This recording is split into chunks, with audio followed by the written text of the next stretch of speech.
Welcome to Space Mysteries, your trusted source for breaking headlines, global insights, and sharp analysis from around the world. If you're new here, don't forget to hit that subscribe button and turn on notifications so you never miss an update. The Philippines has released a new official map, boldly labeling the waters to its west as the West Philippine Sea.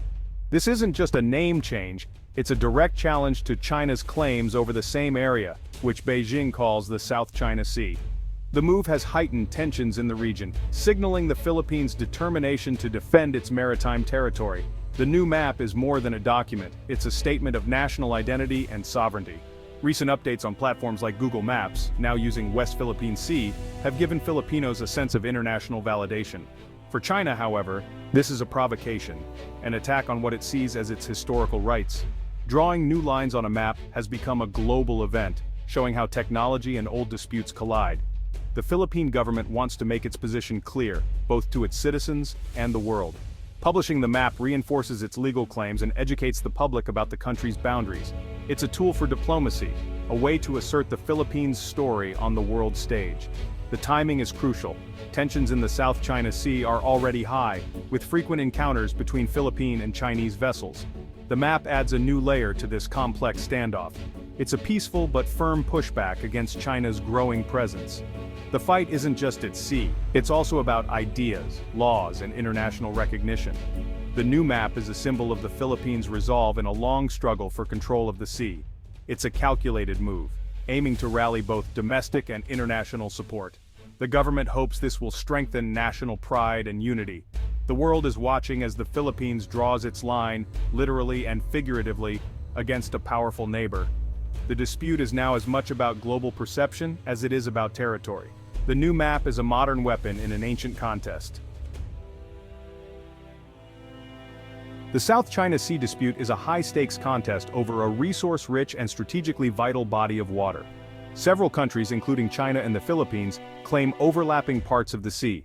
The area is packed with fish, oil, and gas, and serves as a crucial shipping lane for global trade.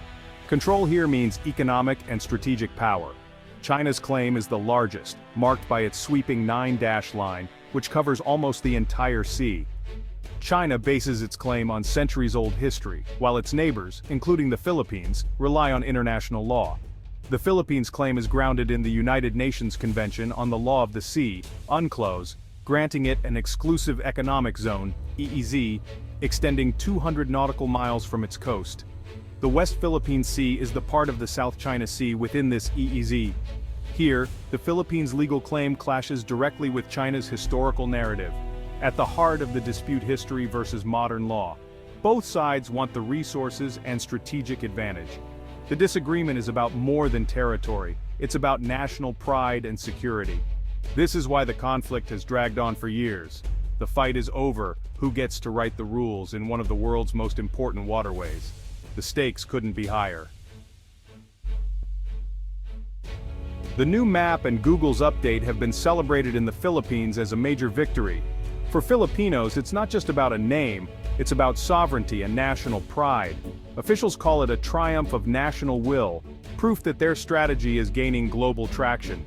International recognition, even from a tech giant, boosts the Philippines' legitimacy and morale. The government uses the map to educate citizens and reinforce its legal claims. Every West Philippine Sea label is seen as a small diplomatic win. For ordinary Filipinos, it's a rare moment of hope in a tough fight. The government frames this as a win for every citizen, a symbol of resilience. It shows that even smaller nations can make their voices heard. This symbolic victory motivates the country to keep pushing for its rights. The battle isn't over, but the Philippines has scored a meaningful point. Sometimes, maps and names can be as powerful as armies. China's response to the new Philippine map was immediate and uncompromising. Beijing dismissed the map as meaningless, calling it a political stunt that changes nothing. China insists the only legitimate name is the South China Sea, and views West Philippine Sea as a provocation. Chinese officials argue their claim is rooted in centuries of history and is indisputable. No new map, they say, can alter this historical fact. China refuses to recognize the Philippine map, calling it a violation of international norms. Beijing suspects outside influence, especially from the United States, in Manila's actions. Rejecting the map is also a message to the world. China won't back down. For China, the real contest is on the water, where its Coast Guard and fishing fleets maintain a strong presence. Beijing believes its historical rights outweigh any modern map or legal ruling. The disagreement is deep and shows no sign of resolution. For China, the map is just paper. Power is enforced at sea. The standoff continues. The roots of today's dispute trace back to 2016, when the Philippines won a landmark case against China at an international tribunal. The court ruled China's 9-dash line had no legal basis, affirming the Philippines' rights within its EEZ. This ruling is the legal backbone of the Philippines' argument. For Manila, the new map simply reflects what the court already decided. The Philippines urges the world to respect this decision, seeing it as final and binding. China, however, refused to participate in the case and immediately rejected the ruling as null and void. Beijing argues the tribunal had no authority, and that its claims predate UNCLOS. This legal divide is why the dispute remains frozen. The 2016 ruling is a ghost at the table, powerful for the Philippines, ignored by China. The two sides can't even agree on the rules of the conversation. The Philippines says, "Let's talk law." China says, "That law doesn't apply."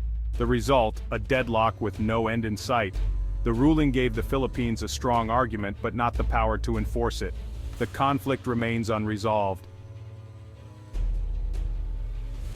The dispute isn't just about maps or legal arguments, it's playing out in dangerous encounters at sea.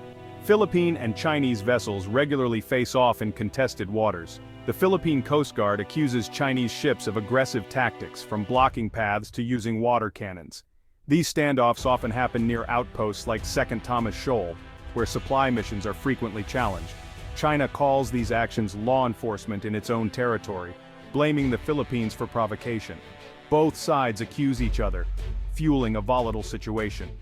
For Filipino fishermen, Chinese patrols threaten their livelihoods. For sailors, every day is a test of nerves. The risk of escalation is real. One mistake could spark a larger conflict. The tension at sea is a direct result of failed diplomacy on land. Until a solution is found, the danger remains. The Philippines isn't alone. International support is growing. Countries like the US, Japan, Australia, and several European nations back the 2016 ruling and call for freedom of navigation. Google's adoption of West Philippine Sea signals rising global awareness. This recognition helps legitimize the Philippines' claims and challenges China's narrative. Support isn't just words. Foreign warships conduct freedom of navigation operations to contest China's claims. These actions send a clear message. The world is watching. International backing gives Manila confidence to push back. It isolates China diplomatically and increases pressure for change. While not a solution, this support is a vital lifeline for the Philippines. The struggle is now a global issue. As tensions rise, the Philippines is strengthening its alliance with the United States. The two countries' mutual defense treaty means an attack on one is an attack on both. Joint military exercises like the massive Balikatan drills showcase their readiness and unity. These drills send a warning to China. The U.S. stands with the Philippines. Beyond exercises, the U.S. is helping modernize the Philippine military and gaining access to more bases. This partnership boosts the Philippines' security and deterrence. It's a key part of Manila's strategy, combining diplomacy with military preparedness. The message is clear: the Philippines is not alone and is ready to defend its interests. Military cooperation is a crucial counterbalance to China's power. The stakes in the West Philippine Sea are higher than ever. Despite new maps, alliances, and global attention, the South China Sea dispute is far from over.